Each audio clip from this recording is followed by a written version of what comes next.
Vous êtes le moment présent. À travers le moment présent, nous avons accès à une dimension plus profonde à l'intérieur de nous, qui fait un avec le moment présent. Vous êtes le moment présent. Vous ne pouvez comprendre totalement cette déclaration par le simple fait d'y penser, mais vous pouvez en ressentir la vérité. Cette affirmation cause tant de perplexité qu'elle stoppe le mental, et c'est une bonne chose. N'y pensez donc pas, cela ne vous mènerait nulle part. Vous pouvez, grâce à cette indication, accéder à une forme de connaissance. Vous êtes le moment présent. C'est stupéfiant, et le mental s'arrête effectivement, mais jamais pour bien longtemps. Au bout d'un petit moment, il rouspète. Oui, mais est-ce que ça veut vraiment dire quelque chose? Le mental aimerait avoir un peu plus d'explication, juste un peu plus. Pourquoi pas? Qu'est-ce donc que ce moment présent qui ne nous quitte jamais, qui fait un avec le sentiment le plus profond d'être, de « je suis ».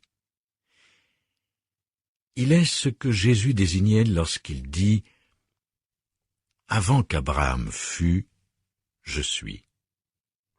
C'est ce que Dieu, qui est votre moi le plus profond, a désigné quand il a dit « Je suis ce que je suis ». C'est ainsi que Dieu se définit lui-même. C'est aussi votre propre définition de vous-même, car au niveau le plus profond de votre être, de « je suis », de maintenant, vous faites un avec le un. Et qu'est-ce que le un? Je vais vous transmettre une autre indication. Mais il faut faire très attention avec les indications qui pointent vers une réalité à l'intérieur de vous, une réalité qui ne peut pas être comprise par la pensée. Nous utilisons la pensée pour désigner cette réalité, mais rien de plus. Alors, nous devons être prudents afin qu'une indication ne soit pas transformée en une nouvelle croyance sans qu'il y ait de réalisation. Qu'est-ce donc que ce « je suis », ce moment présent qui ne nous quitte jamais, qui toujours et éternellement est? C'est l'essence de toute vie avant que la vie ne devienne une forme de vie. Toutes les formes sont issues d'une vie. Il y a la vie, et ce que vous voyez autour de vous sont des formes de vie. La vie unique, l'intelligence originelle et primordiale, la conscience unique est ce qui imprègne l'univers tout entier, votre corps, tout. Vous n'êtes pas en mesure de le comprendre comme tel, mais vous pouvez en avoir de petits aperçus. Cette connaissance vient de plus profond. Alors, que vous faut-il faire pour y avoir accès par vous-même? Mais vous avez déjà en vous cette connaissance fondamentale. C'est la base de toute connaissance. C'est ce que vous êtes et qui est présent lorsque le rêve continu de la pensée se calme pendant un instant, lorsque vous oubliez votre histoire personnelle, vos problèmes, la prochaine chose que vous devez faire demain ou ce soir, et toutes les choses reliées à votre situation de vie qui ne sont absolument pas le moment présent. La simplicité du moment présent. Vos conditions de vie sont peut-être compliquées et problématiques. C'est le cas chez la plupart des gens. Le moment présent ne peut pas être complexe, car il n'y a que ce qui est. Par contre, il peut être un défi. Cela peut être une action immédiate à poser, et alors on agit. Le moment présent compliqué? Oh non, il est trop simple. Lorsque vous vous dites « il y a tellement de choses à faire, je ne sais pas par laquelle commencer », faites une chose. Vous ne pouvez pas faire plus d'une seule chose maintenant, alors faites-la. Vous sortez de la pensée, vous sortez du passé et du futur pour entrer dans le moment présent. C'est là le point d'accès au nouvel état de conscience, qui en fait n'est pas nouveau. Les grands maîtres ont déjà évoqué cet état de conscience, mais il n'a jamais été réalisé sur une grande échelle. C'est pourquoi il est nouveau pour une grande partie de l'humanité. Stupéfiant, n'est-ce pas, qu'il y ait cette dimension à l'intérieur de vous qui n'est accessible qu'à travers le portail du moment présent. Ce moment est inséparable du fait même d'être, de qui vous êtes au niveau le plus profond. Prenez conscience que ce portail est toujours là, il s'appelle le moment présent. Vous vous sentirez constamment entraîné loin de lui par le mouvement de la pensée, et vous souffrirez de nouveau. Votre vie deviendra de nouveau problématique. Puis, vous vous souviendrez de cette question très utile, quel est le problème en ce moment? Avec cette question vient la vigilance. Qu'est-ce que la vigilance? C'est la conscience sans la pensée. Certains en font l'expérience dans des moments de danger auxquels ils sont soudainement confrontés. La pensée ne peut plus rien car elle n'a aucune expérience de cette situation. Si votre vie était menacée par un accident imminent ou si vous étiez suspendu au-dessus d'un précipice, à quoi penseriez-vous? Vous ne pourriez pas penser. Dans une situation d'urgence critique, aucune action adéquate ne provient de la pensée. La pensée se retire, cède la place. Une vigilance, une vitalité intense prennent la relève. C'est une sorte de quiétude qui s'accompagne d'une intensité. C'est l'intelligence inconditionnée en vous, le « ce que je suis » qui émerge. Et de cette conscience inconditionnée surgit l'action juste, sans préméditation, sans aucune prise de décision, totalement spontanée. Quand l'urgence est passée, le vieil état de conscience dominé par la pensée refait surface. Et vous commencez à vous rappeler vos problèmes.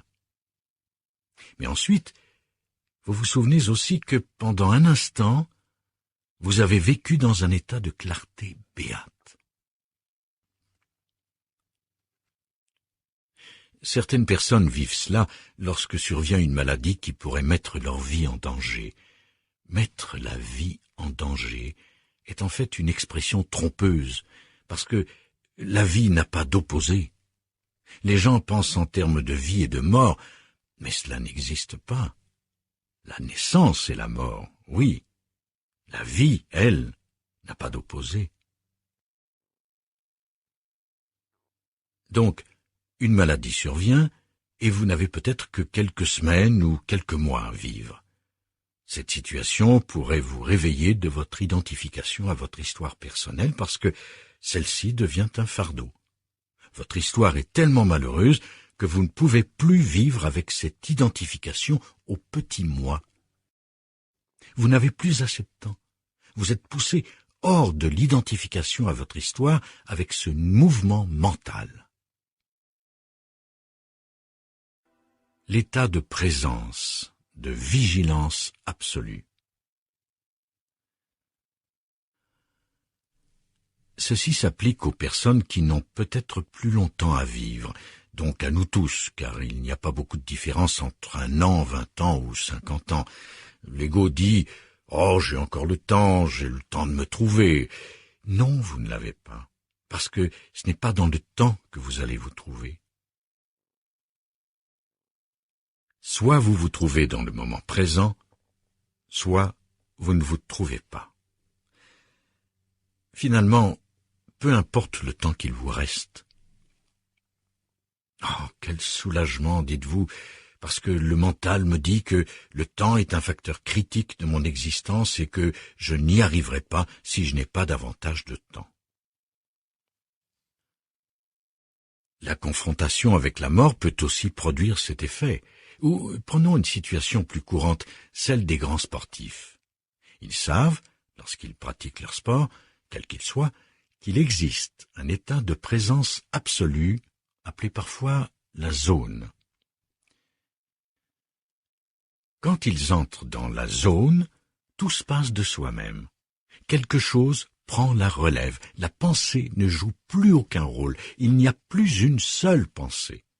L'action juste coule à partir d'un niveau de conscience plus profond. Ça joue, ça prend le dessus. C'est probablement la raison pour laquelle les gens aiment tant regarder certains sports. D'autres regardent des sports parce que l'ego s'identifie à son équipe. C'est l'une des nombreuses façons que l'ego a pour se sentir un peu mieux ou un peu moins bien. Nous avons gagné. C'est qui, nous? Eh bien, mon équipe. Et qu'est-ce que tu as fait? Oh, moi, j'étais juste assis là. Mais ce n'est pas de cela que je veux parler ici. Il ne s'agit pas des personnes qui regardent des sports uniquement pour avoir une petite stimulation égoïque, mais de ceux qui regardent des sports parce qu'il est très satisfaisant et très beau de voir une action qui surgit d'un état de présence, de non-pensée, de vigilance absolue. La première fois que j'ai vu un match de tennis, je me suis demandé pourquoi les gens aimaient regarder ça pendant des heures. Tout ce qu'ils voient en réalité, ce sont deux personnes qui frappent une balle. Puis, j'ai commencé à regarder. Je pouvais sentir que par moments, chez les joueurs de tennis, le courant était là. En effet, on peut parfois en avoir un petit échantillon lorsqu'on l'observe chez quelqu'un d'autre. Alors, c'est peut-être la raison pour laquelle les gens aiment tant regarder ce sport. C'est aussi l'état dans lequel se trouvent certains artistes lorsqu'ils créent. Ils ne se disent pas « Quelle chose ingénieuse puis-je peindre ici maintenant? Et si j'y mettais une petite structure ?» Évidemment, certains artistes le font, mais ça ne donne pas du très grand art. Est-ce que je mets le point ici ou là? Non, ce n'est pas ainsi que naît le grand art. Il naît lorsque vous devenez présent. Pas de passé, pas de futur. Vous ne pensez même pas à ce que vous allez faire, juste une vigilance. Maintenant, seul ce moment existe. Toute création surgit de cet espace du moment présent, cet espace de conscience inconditionnée dont le portail est maintenant. L'artiste est assis devant sa toile ou tout autre support. S'il s'agit d'art visuel, il regarde. Et dans ce regard, il y a une vigilance intense. Il n'y a pas de pensée. Chez les écrivains aussi, l'élan créateur duquel naissent les mots est cet état de simple écoute, une vigilance, une simple présence alerte.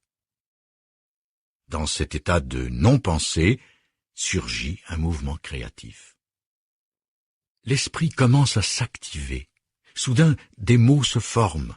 Il se produit une étrange transition. À partir d'une connaissance profonde de ce que vous voulez écrire, qui est déjà présent dans un état préverbal, qui n'a pas encore pris forme complètement, émergeant de ce sans forme, on assiste à la naissance d'une forme qui finalement devient un mot que vous écrivez. Un regard, une écoute véritable. Il existe des individus que l'on qualifie de créatifs, voire même de grands. Vous allez probablement rire, mais j'ai vu récemment Michael Jackson à la télévision, et même si vous pensez qu'il est bizarre, c'est ce que les gens disent, il se passe avec lui un phénomène étonnant. À la minute où il passe en mode musique, quelque chose s'empare de lui. Qu'est-ce que c'est? Lui-même a d'ailleurs dit qu'il ne pouvait pas penser, que cela ne provenait pas de la pensée. Et vous ne pouvez pas apprendre cela. Vous pouvez apprendre toutes les choses extérieures, mais pas l'essence. Alors, à la minute où il s'engage dans la musique, une énergie prend le dessus, et c'est très beau. Et à la minute où il s'arrête, on se retrouve devant un être humain ordinaire, un peu étrange. Chacun est étrange, certes, mais Certains sont plus étranges que d'autres. Alors est-il possible d'avoir accès à cet état non seulement dans un petit secteur de notre vie, mais de l'intégrer dans celle-ci tout entière? Oui. C'est ce vers quoi pointent tous les enseignements anciens. Il est possible de vivre dans cet état dans lequel nous ne sommes plus une marionnette contrôlée par notre conditionnement. De l'intérieur de nous émerge quelque chose de plus profond que la forme mentale conditionnée que nous pensions être nous. Elle émerge au fur et à mesure que nous nous alignons avec le moment présent. Tout ce que nous avons à faire est simplement de nous souvenir, le plus souvent possible, que le moment présent est la seule chose que nous aurons jamais, et ensuite diriger notre attention vers lui. Comment? Tout simplement en devenant conscient de ce que perçoivent nos sens. Regarder et écouter peuvent sonner comme des mots relativement insignifiants, mais il y a en fait un pouvoir énorme dans ce que nous appelons ici regarder et écouter. Un regard véritable, une écoute véritable, c'est-à-dire une présence alerte. Et du calme. Juste cela. Ensuite, si l'action est requise, elle se manifestera. Vous êtes peut-être en train d'écouter une personne qui parle. C'est la plus belle chose que vous puissiez faire. Dans l'écoute véritable, il y a une présence alerte, un champ de présence consciente, un champ de conscience qui vous unit à l'autre personne. C'est un champ unifiant, au-delà de la pensée. Chacun d'entre vous a déjà eu des aperçus de cela et n'en a peut-être même pas réalisé l'importance. L'incroyable importance du regard aussi. Vous pouvez vous retrouver à regarder un arbre sans le commenter mentalement, sans rien dire à son propos, un simple regard conscient. Il y a l'arbre et il y a la présence à travers laquelle la perception a lieu. D'habitude, vous vous identifiez à ce que vous percevez. Vous le traduisez en pensée, vous l'interprétez, le jugez, le comparez à ceci ou cela. Cet arbre aurait l'air de ceci dans mon jardin. Il s'appelle comme ci et comme ça. Ma tante Marie avait un arbre semblable.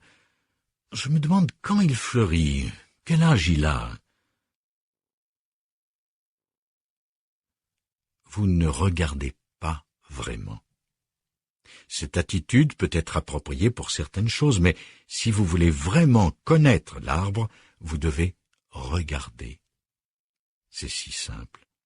Chacun d'entre vous a cette capacité d'être vigilant, de regarder et d'écouter sans avoir à être poussé par la vie dans une situation d'urgence où vous n'avez plus le choix, où vous devez être présent parce que vous êtes suspendu à un fil au-dessus d'une falaise à pic.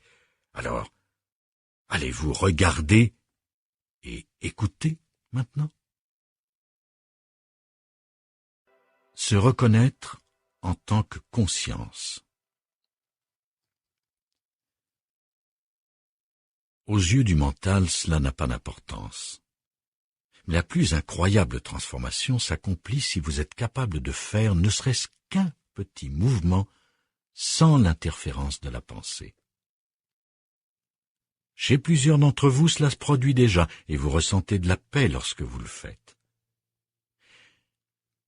Vous vous servez un verre, et j'espère que ce n'est pas un whisky, car bien qu'il n'y ait rien de mal à cela, habituellement lorsque la présence émerge, elle est facilement obscurcie par le fait d'être ivre. Alors, pendant que vous vous versez de l'eau, par exemple, il y a tout simplement un champ de présence alerte dans lequel l'action se déroule. Le mental n'y attache aucune importance. Il dit « Ah non, j'ai des problèmes plus graves dans la vie que de me verser un verre d'eau dans un état de présence alerte. » Et pourtant, c'est l'issue pour sortir de tous les problèmes de votre vie qui, en fin de compte, sont créés par le mental. Cela permet l'émergence d'une intelligence non conditionnée. Tout l'enseignement du zen tend vers cela. Être complètement, totalement ici, maintenant, dans ce moment, pour regarder et écouter. C'est ce que fait le maître zen. À la question « Qu'est-ce que le zen ?» un maître zen répondit « Faire une chose à la fois. » Une chose à la fois. Et le questionneur répliqua « D'accord, mais quoi d'autre?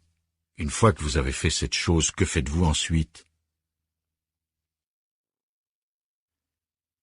Je ne sais pas à quel point le zen est vivant aujourd'hui, mais quand il est né, c'était une très belle émergence des possibilités de transformation de la conscience humaine. Cette possibilité de transformation est apparue à travers le véhicule que nous nommons zen. Elle est aussi venue à travers Jésus sous d'autres formes. Un autre maître zen, lorsqu'on lui demanda ce qu'était l'essence du zen, devint célèbre parce que tout ce qu'il fit pour répondre à cette question fut de lever le doigt et de vous regarder. Et certains comprenaient. Une fois que vous avez accès à cette dimension, le mental devient un magnifique outil. Il n'est plus un problème car vous êtes la présence. Vous êtes la présence consciente dans laquelle sont reçues les perceptions de vos sens, dans laquelle se produisent les événements de votre vie. Les choses viennent, les choses vont, mais c'est toujours maintenant. Il y a toujours un sentiment profond d'être de la présence dans laquelle les choses arrivent. Alors, vous vous reconnaissez finalement en tant que conscience, une conscience sans forme, hors du temps, éternelle. On pourrait dire qu'il s'agit de la lumière de Dieu, la lumière de la source. Cette lumière n'est pas séparée de la source, de même que la lumière du soleil n'en est pas séparée, mais c'est une extension du soleil. Nous pourrions presque dire que nous vivons encore dans le champ du soleil. De la même façon, nous pourrions dire que la conscience est sans forme, hors du temps. De là surgissent les formes. La première forme qui naît est une pensée. Bientôt, celle-ci se tait, mais la conscience demeure. Et vous percevez quelque chose à travers vos sens. Êtes-vous en mesure de sentir cela tandis que vous vaquez aux occupations de votre vie, que vous interagissez avec les gens, que vous avez des expériences, que vous vous amusez? Êtes-vous en mesure de ne pas vous perdre dans le monde de la forme, qui est pensée, qui est émotion, qui est l'intégralité du monde qui vous entoure tel que perçu par les sens et qui exerce une telle attraction? L'humain dit « Donne-moi ton attention. C'est important. Donne-moi toute ton attention. » Chaque pensée vous tire vers elle, car en fin de compte, le monde humain est un monde de pensées. Chaque pensée vous attrape. « Pense à ça, vous dit-elle, c'est tellement important. » Ou « Que vais-je faire demain ?» Rien. Ce n'est pas ici, maintenant. Mais c'est ainsi que le mental opère, et vous piège.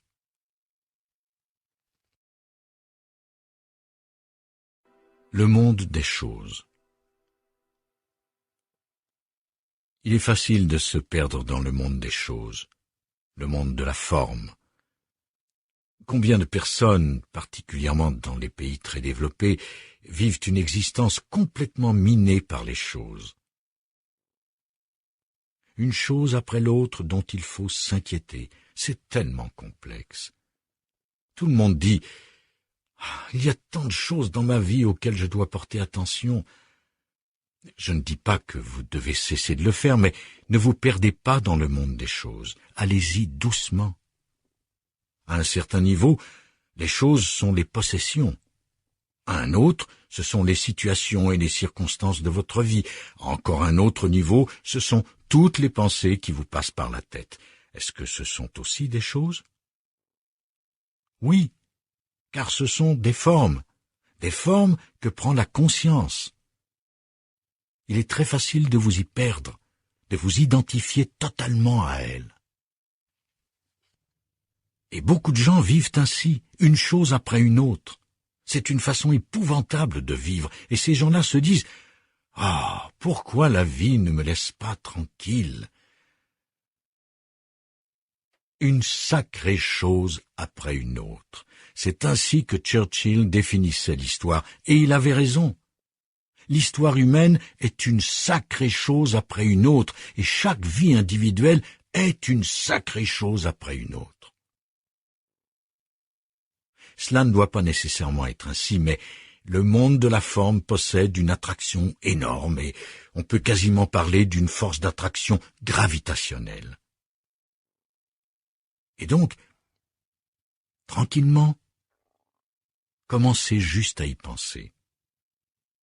Si vous avez des investissements, vous pouvez voir à quel point, lorsque vous commencez à y penser, les cours de la bourse vous entraînent vers eux, à quel point ils vous ont captivé lorsqu'ils ont tellement baissé. Quelles que soient vos choses, elles vont vous attirer. Maintenant, si vous êtes capable de les gérer sans vous y perdre et tout en restant conscient... conscient de quoi? Restez conscient. Une autre façon de l'exprimer serait de dire « Restez conscient de l'espace du moment présent dans lequel tout se passe ».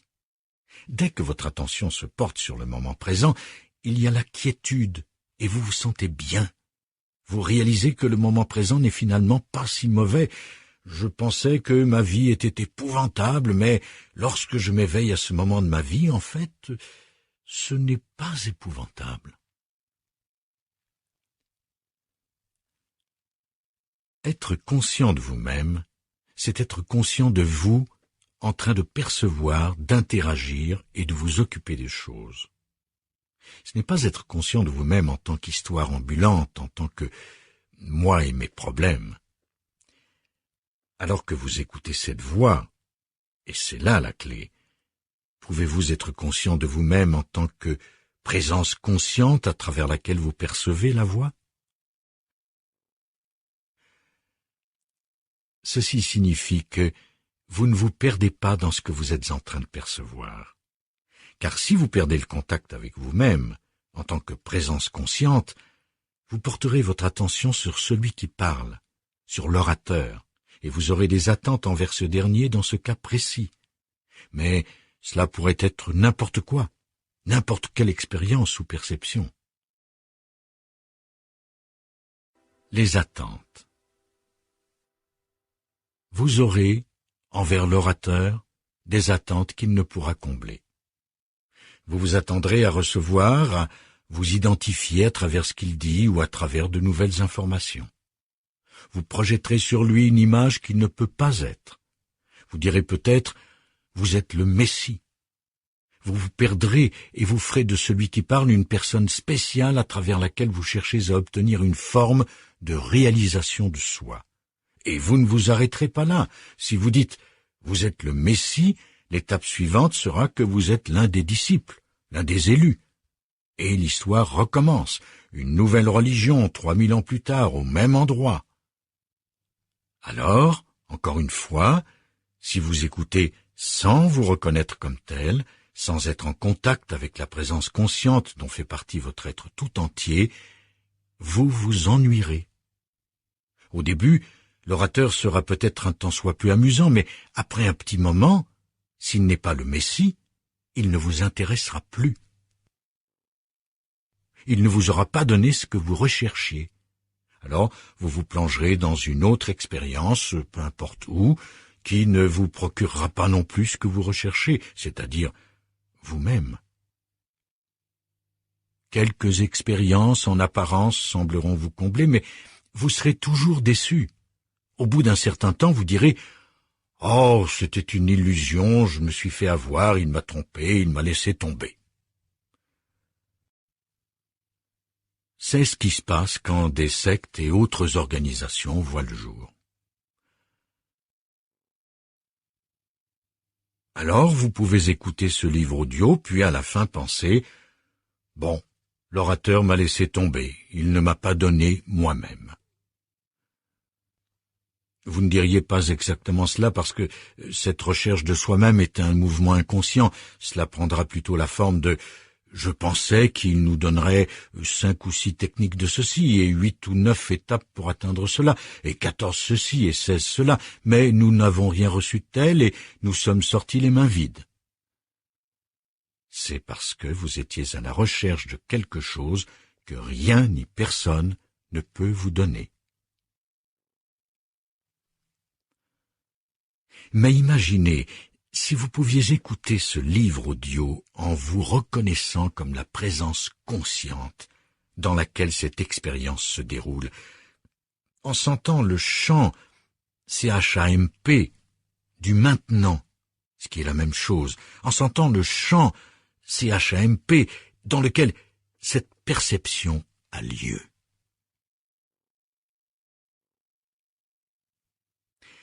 Un maître du début du XXe siècle appelait cela « se souvenir de soi ». Mais attention, il ne s'agit pas de penser à vous-même, c'est plus profond que cela. Vous réalisez que celui qui parle n'a jamais rien eu à vous donner et que vous-même n'aviez besoin de rien.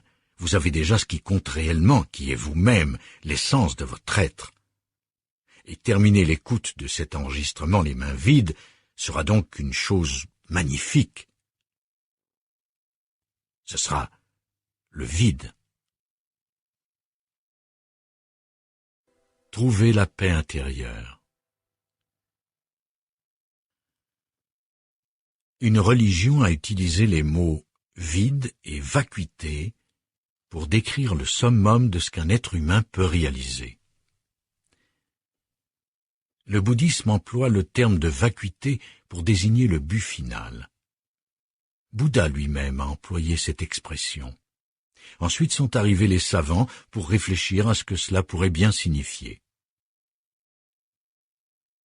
Les universitaires qui étudient le bouddhisme ont inventé des théories étranges.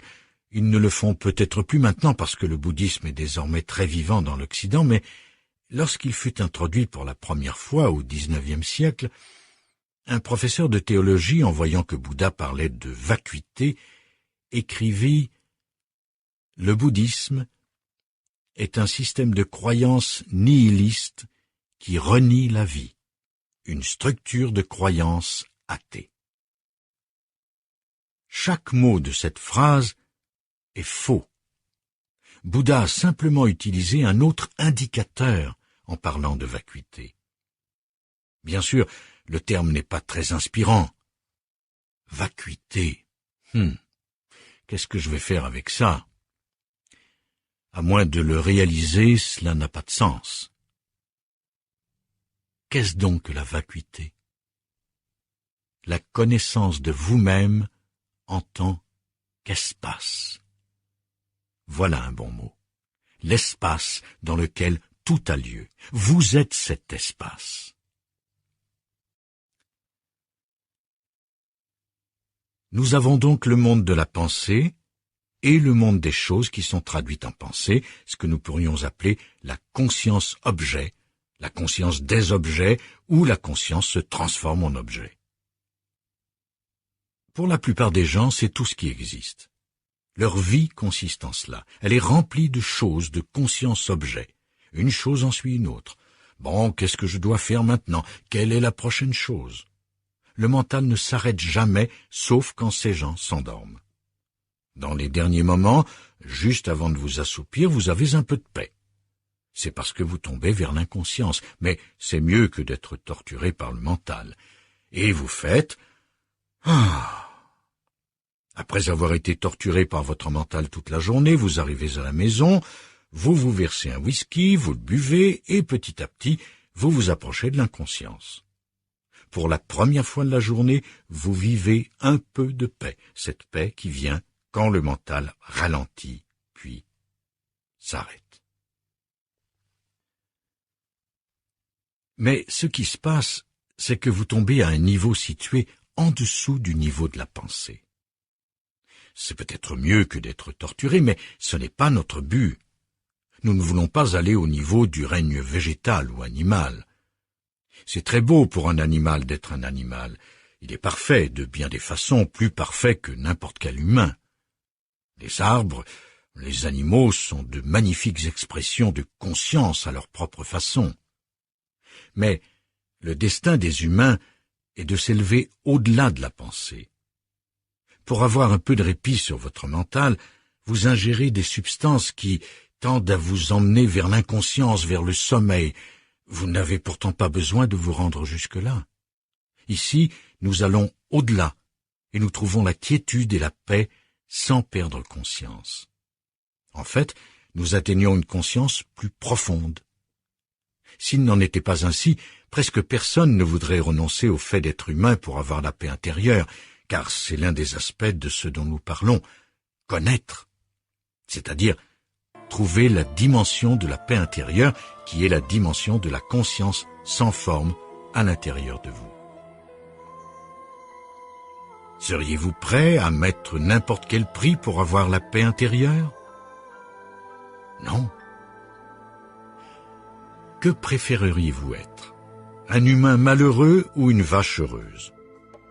Non pas que de nos jours les vaches soient heureuses, car les humains les traitent de façon absolument abominable. Si je devais être une vache, je voudrais vivre en Inde ou en Suisse. Très peu d'humains diraient « Je préfère être une vache heureuse sans problème plutôt qu'un humain malheureux ». Vous ne voulez pas renoncer à être humain. Donc, la paix intérieure, oui, mais pas au prix de la perte de la conscience. Une vache est un être magnifique. Elle ne s'est pas autant éloignée que les humains de la source de toute vie. Elle est plus profondément, plus intimement connectée à la source, comme chaque animal, chaque arbre, chaque fleur. Tous sont des expressions de la conscience unique et tous sont plus proches de Dieu. Dieu en tant que l'un, la source, que n'importe quel humain, excepté les humains qui retrouvent le chemin du retour. Mais trouver le chemin du retour ne signifie pas retomber au niveau du règne animal, c'est aller au-delà. Faire l'expérience de la pensée. La véritable paix intérieure est accompagnée d'une connaissance profonde, une conscience, une présence. Il fallait que l'humanité dans son ensemble fasse l'expérience de la pensée, de se perdre dans la pensée.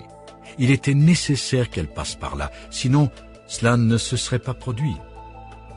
Rien ne se passe qui n'est pas destiné à être. C'est la totalité qui l'a amené à se produire. Et ceci s'applique à tout, à chaque événement. L'humanité devait aussi vivre l'expérience de la souffrance. Celle-ci, dans sa plus grande partie, est auto-infligée.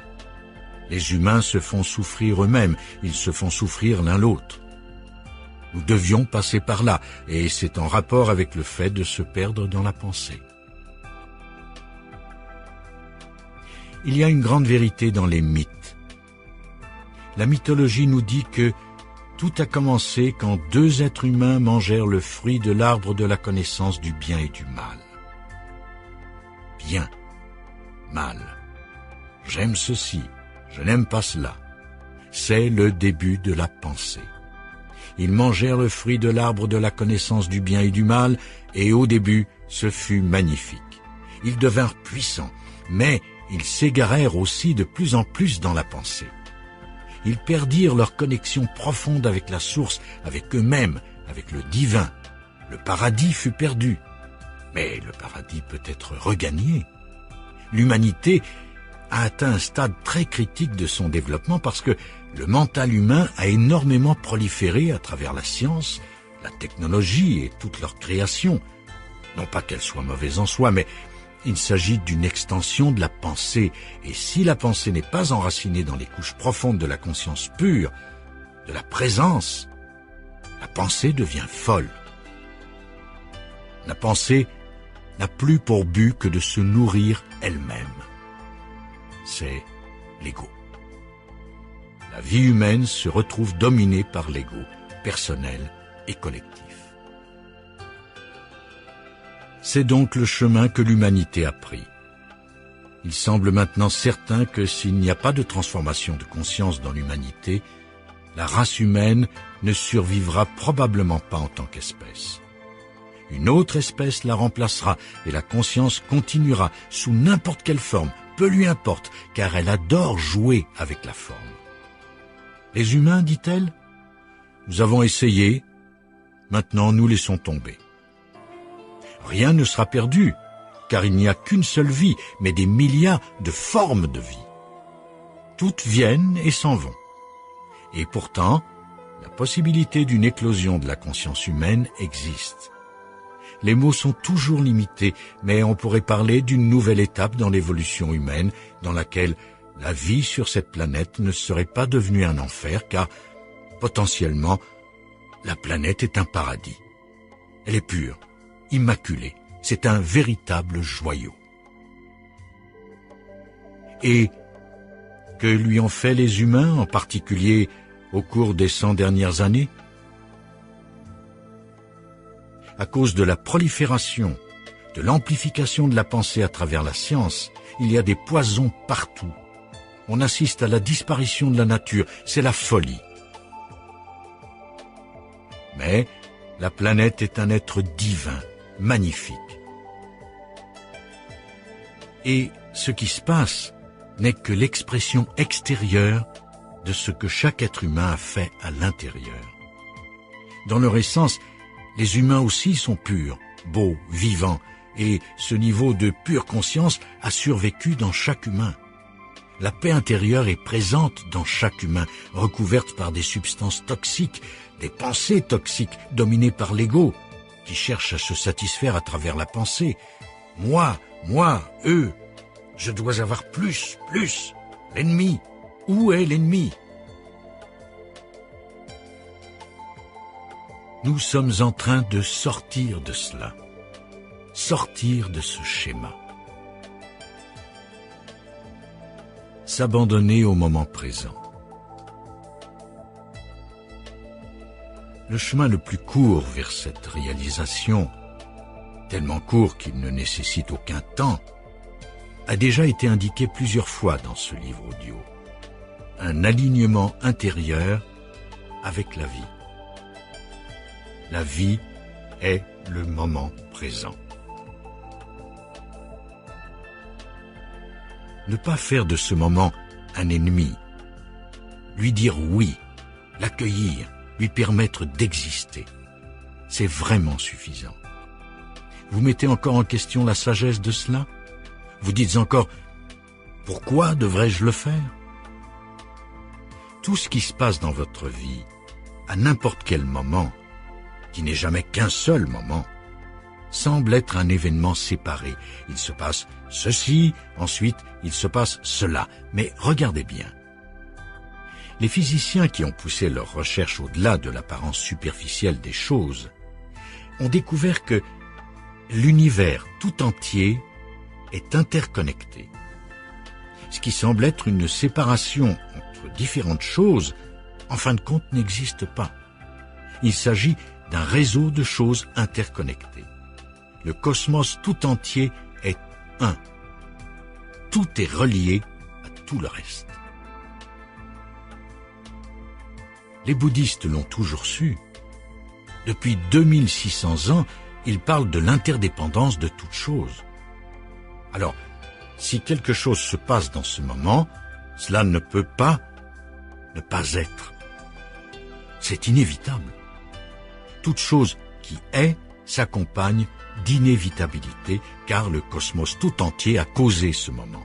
Si vous n'êtes pas aligné avec lui intérieurement, vous vous coupez du flux d'intelligence qui s'exprime sous forme d'univers.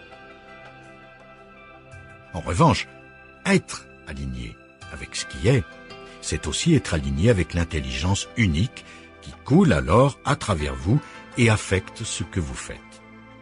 Elle agit à travers vous, vous n'êtes pas séparé d'elle. Alors, la vie devient tellement plus facile. Je n'ai pas besoin de me débattre avec tout ça. Je n'ai plus besoin de ceci ou de cela, pas le petit je. Tout simplement parce que nous nous abandonnons, car en fin de compte, c'est de cela que nous parlons, et il y a là une grande beauté, une grande puissance. Seul le petit moi dit « n'abandonne pas ». S'abandonner simplement au moment présent, s'aligner avec lui et voir qu'il y a une beauté en tout, même dans la mort. Car la mort existe. C'est la fin d'une forme. Une forme se dissout et vous vous alignez avec ce fait. La pratique spirituelle, l'essence de tous les enseignements, si vous regardez suffisamment en profondeur, consiste exactement en cela, vivre en alignement avec la vie. Quelle que soit la forme que prenne ce moment, même s'il vous semble restrictif, contraignant, ce qui est souvent le cas, je ne veux pas être ici, je veux être ailleurs, je ne veux pas être coincé ici, je veux. Très souvent, ce moment peut être perçu comme une limitation, et bien sûr, d'une certaine façon, il l'est. Il se peut que ce soit votre corps qui vieillisse, vous ne pouvez plus bouger comme avant, votre corps lui-même peut devenir une limitation. Certaines choses sont ce qu'elles sont. D'énormes changements se produisent lorsque vous les acceptez telles qu'elles sont. Ce n'est pas une défaite. Il ne s'agit pas d'accepter d'être malade, c'est uniquement le moment que vous devez accepter, pas l'idée de « je suis ceci ou cela ». Juste ce moment. Alors, il y a de la beauté dans tout ce qui se passe et vous ressentez de la gratitude pour ce qui est, pour les toutes petites choses qu'autrement vous auriez ignorées, pour la table que vous touchez, pour son existence, pour une petite fleur, un verre d'eau. Vous n'avez pas besoin de penser « je suis reconnaissant ». Cela devient pour vous une façon naturelle d'interagir avec le monde. Vous êtes reconnaissant envers ce qui est, envers le fait d'exister. Il n'y a plus de recherche de soi. Vous ne vous y cherchez plus. Dès lors, votre vie s'améliore de façon fulgurante. Dès l'instant où vous ressentez de la gratitude pour ce qui est, quoi que ce soit, vous avez déjà lâché prise, vous avez déjà une vie abondante. Jésus a dit « Je suis venu pour que vous ayez la vie et que vous l'ayez en abondance. » La vie en abondance, a-t-il dit. Il ne s'agit pas d'avoir davantage de choses. Il ne parlait pas de cette sorte d'abondance, il n'a pas dit « Je vous promets des biens de consommation et des centres commerciaux ». Quand nous parlons d'abondance, nous pensons plus de choses. Jésus, lui, nous parle de plus profond, de la profondeur de la vie, la profondeur du fait d'être vivant. Même si vous n'avez qu'une ou deux choses dans la vie, accordez-leur de l'attention, regardez-les, touchez-les. Lorsque vous leur portez attention, ne les utilisez pas comme un moyen pour arriver à une fin, ne mettez pas d'histoire personnelle sur elles pour dire « Regardez, j'étais là, j'ai tout ce que je peux m'offrir, c'est cette petite table », ou au contraire « Regardez comme ma table est grande ». Il ne s'agit pas de ce genre d'attention. Non, il s'agit tout simplement de donner à quelque chose une attention sans le petit moi, de simplement reconnaître son existence, la regarder, la toucher, la soulever, la voir. Et dès que vous donnez votre attention à quelque chose, vous ressentez de la gratitude, vous vous sentez en vie. C'est cela, vivre dans l'abondance. Vous entrez en contact avec la partie de vous qui se situe au-delà de la forme. Après, les formes qui sont présentes dans votre vie sont de petits ajouts, la cerise sur le gâteau. Pas indispensables, mais agréables quand elles sont là, et quand elles s'en vont, ce n'est pas bien grave. C'est le jeu, la danse de la forme. Et lorsque vous aurez fini d'écouter cet enregistrement, cette danse se poursuivra. La danse de votre vie et des formes de votre vie continuera. Alors, pourquoi ne pas y participer? Dès lors que vous n'avez plus absolument besoin que les choses soient d'une certaine façon, il n'y a plus rien de mortellement sérieux. Jouez simplement avec les choses de votre vie et ne donnez votre attention qu'à ce qui est. Il y a de la profondeur dans ce qui est. ce qui est plus profond que la forme. Et c'est cela, en réalité, qui donne à la forme sa beauté, sa vie. La profondeur est en vous. Dire oui à ce qui vous met en relation avec cette profondeur. Ça paraît si simple. Comment est-ce possible?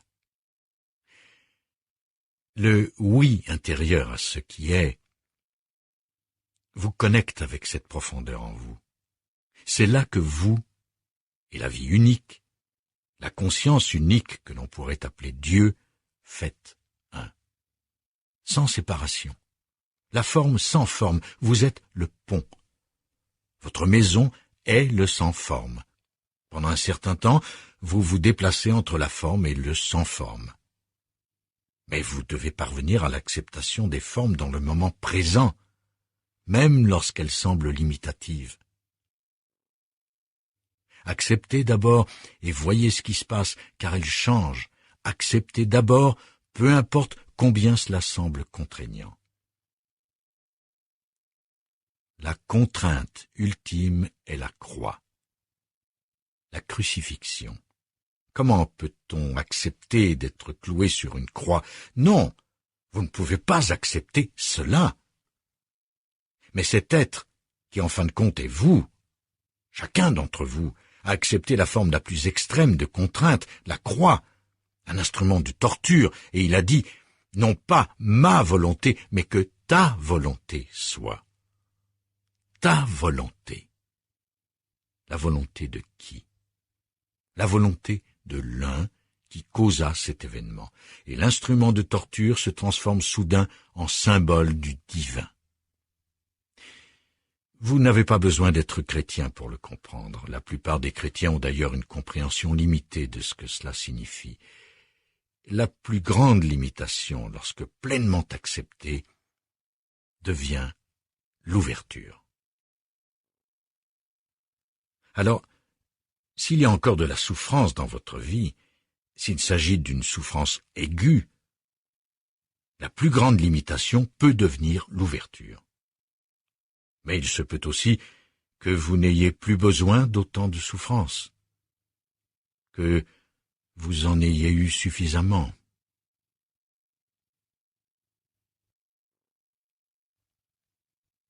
Vous n'avez plus besoin de rien vous rappeler. Alors, restons en silence un moment et permettons simplement à ce moment d'être